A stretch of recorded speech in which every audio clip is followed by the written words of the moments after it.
இன்னைக்கான லஞ்ச் பாக்ஸ்க்காக சிறுகீரை பருப்பும் பன்னீர் ரோஸ்ட் தாங்க பண்ணியிருந்தேன். இது எப்படி பண்ணலான்றதை பார்க்கலாம் வாங்க.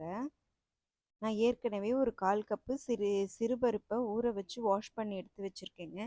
இது கூட 1 கப் தண்ணி ஊற்றிக்கிறேன். வெங்காயம், பூண்டு, பச்சை மிளகா, 3 மீடியம் சைஸ் தக்காளி இதெல்லாம் இதோட ஆட் பண்ணிக்கலாம். ஒரு பிஞ்ச் சீரகம் போட்டுக்கிறேன்.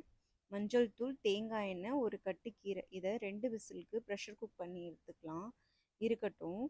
பன்னீர் ரோஸ்ட்டுக்காக நான் கடலை மாவு, வீட்டு குழம்பு மிளகாய்த்தூள், கஸ்தூரி மேத்தி, மஞ்சள் தூள், பெப்பர் தூள், சால்ட் எடுத்துருக்கேங்க.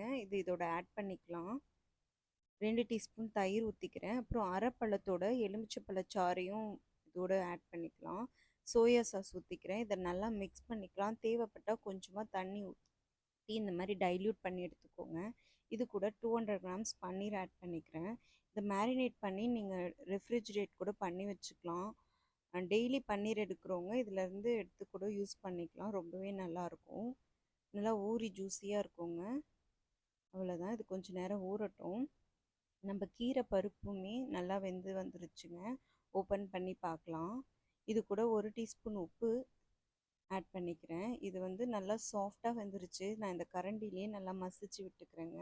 இந்த கீரைக்கு ஒரு சின்ன தாளிப்பு கொடுத்துக்கலாம். நான் எப்பவுமே கீரை செய்யும்போது வடகம் போட்டு தாங்க தாளிப்பேன். தாளிப்பு கரண்டியில் தேங்காய் எண்ணெய் விட்டுக்கிறேன். 1 டீஸ்பூன் வடகம், 1 டீஸ்பூன் சாம்பார் பொடி தாளித்து இதில் கொட்டிக்கலாம். அவ்வளோதாங்க, கீரை பருப்பு ரெடி ஆயிடுச்சு.